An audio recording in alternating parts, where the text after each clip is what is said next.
Zack Snyder's Batman. A very underrated legend which is hated by the typical trope of people hating what they're too stupid to understand for the most part. A more human realistic take on Batman as a character who strays from the source material ever so slightly, but in a way that makes sense. And we're gonna cover just about all of it in this video. Most of the criticism is, oh, it isn't like the books, and then a bunch of dumbins bandwagoned upon it, as they do with a lot of other things, and bam, we have a flawed perception that was probably secretly influenced by their competitor who's owned by a company that owns close to half of the overall entertainment industry, and gets away with a larger degree of comic inaccuracy, but I'll give that its own video. But in terms of it's not like the comics, it sort of is, at least in the heavily referenced past. You see, Batman was our typical Batman at a point. Not killing or bat branding people before the losses became ridiculous, and he decided he wasn't gonna play as nice in a city that won't change despite his best efforts. I didn't just say all of this, it's clearly shown in the film. If you turn your dumb McDonald's, TikTok, MCU, popcorn flick brain on a proper setting, you would have noticed most of the following. We're shown the most basic part of his lore, the loss of his parents for one, in the very first scene. And then a scene with Alfred that references all this in direct dialogue here. New rules. We're criminals, Alfred. We've always been criminals. Nothing's changed. Oh, yes it has, sir. Everything's changed. Men fall from the sky. The gods hurl thunderbolts. Innocents die. That's how it starts, sir. The fever, the rage, the feeling of powerlessness that turns good men cruel. And then a dead Robin in combination with other pieces of lore that could have / probably happened, like the Killing Joke. And then the cherry on the sundae is a big piece of family legacy being destroyed by gods. Another thing that added to his rage, another thing that made him feel powerless, another thing he couldn't fully control, like this damn city. Lex Luthor also pushed him into it with some letters attacking his family. With all this being said, it sort of makes sense as to why he wouldn't care about criminals dying anymore, especially since he knows they probably won't change. Like, statistically, most criminals go back to jail after getting out, and I'd only imagine it would be worse in a city like Gotham. Like, try to put this in a more real world that Zack Snyder tries to make, or put yourself in Batman's shoes. If you lost your parents, one of your adopted sons, had your best friend in work tortured along with his daughter being crippled, you'd probably pull less punches too. You know no one would keep pulling punches. Anyway, I always found comic book accuracy in a lot of instances to be a shallow form of criticism in most instances, especially when the inaccuracies aren't different by a drastic degree, or when people don't explain why it doesn't work or how it's worse on its own merits. But you know, Marvel gets a pass when they stray from it way more. Own video. You know it's dumb when you could hide behind technicalities and say, oh well, Batman in his very first appearance, he killed.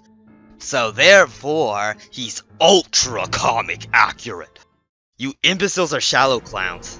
But anyway, now we have people saying that, oh, these changes now make him a Punisher knockoff. And to that I say, kill yourselves. Okay, logical requests aside, this Batman did kill people, but he never went out of his way to kill criminals, nor did he go out of his way to keep criminals alive for the most part. He's sort of like a semi-regular cop in a way. If he was really like the Punisher, then everyone would die, and he would use guns to do it all the time. You could see this in the film, as not every single criminal dies, on top of this quote from Zack Snyder. I tried to do it like by proxy. He'd shoot the car that they're in, the car would blow up, or the grenade would go off in the guy's hand or whatever. Or he'd shoot the tank of the thing, and the guy pretty much lights his own tank with the thing. So I perceive it as not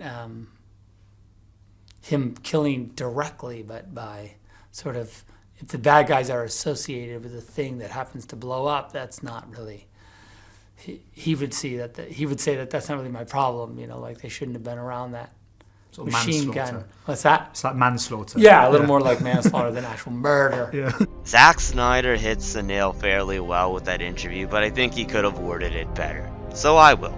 Batman is not going to take the extra steps to keep you alive. If you're doing bad shit, you may die. He's not going to take extra steps that would probably take longer, such as grappling people out of their vehicles. He's doing what needs to be done. This isn't the only Batman that kills, right? This one just shows it more and hides it less, along with giving the reasons. I have an old sloppy video on that, by the way. I guess a Batman film that would have taken place before this and showed this fall from grace would have been good too, but the message is shown clearly enough in BVS as a single movie. One slightly unrelated thing, but why would this have made him a knockoff Punisher? I guess the default version of Red Hood is no good anymore because he's just another Punisher. Same with Moon Knight, or Peacemaker, or any other hero-esque character that kills as often, or more, than Snyder's Batman, even though he doesn't kill everyone. Now we have the most bandwagoned upon moment that was memed as if it were objectively bad. Save Martha, where every shallow critic and bandwagoner jumped upon it while misunderstanding what was conveyed clearly enough if you weren't some ultra casual, low thinking dummy. Oh, it's so shallow because Superman just said save Martha and the conflict was over. It's so dumb. Which is technically true, but is everyone gonna play dumb and forget Batman's mental trauma revolving around his parents? Like we've seen in various other forms of Batman media like Keaton, the Arkham games, various other books such as Tower of Babel, where he states it as a weakness towards himself. While Batman is a master strategist and combatant, he is only human. The best way to disable his strategic abilities would be to distract him. His parents are an excellent blind spot. Y'all are some seriously dumb manipulative clowns. On top of all of those examples, they're cutting to his parents to show you what he's thinking of. Beyond all the parent trauma, it's a reminder of his fall from grace, when he's about to kill someone who's not even evil, despite what the shill media has said, and only wants to save his mom from dying at this moment. And if Batman were to fall even further from grace and go too far with killing Superman, he would be the reason his Martha would die. Superman, despite not being a literal human, is a person, a good one at that. All of these realization factors combined is why he spared him and came to his senses. A decent percentage of you who hate this movie understood this deep down and still played dumb. I know it.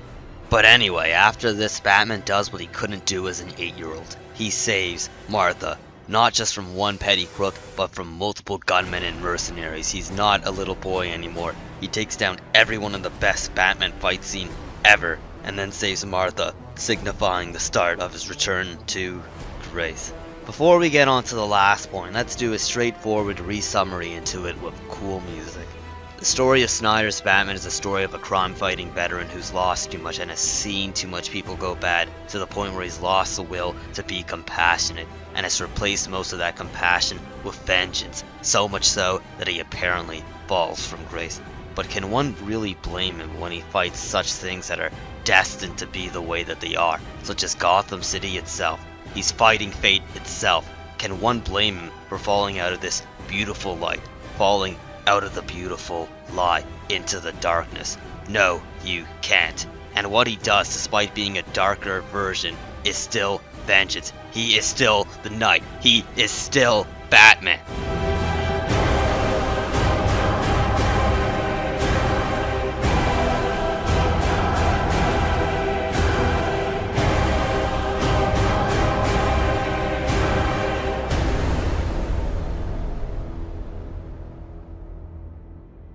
But then there's Superman, an innocent reminder of compassion despite the aspects of the world and press being against him. He doesn't get as shaken by the darkness. This is probably due to him having more people around him like his mom and Lois. Point is, when Batman is reminded of this light and spares him, he is redeemed despite Superman's death shortly after. He changed him back into the man he was. It's kind of funny that despite the title of the movie, Batman was saved, by Superman.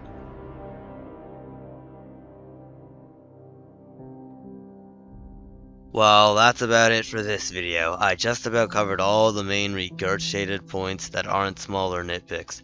Sure, you can embrace my defense or go back to hive thinking, but for those rare few who just don't like the movie without hive thinking, sure, you have the right to carry on with your inferior perspective, but to pretend that most of what I defended and proved justified was objective criticism is retarded. To downplay the people who like this movie just because they're not as dumb as you to miss all of these points that are clearly in the film is retarded.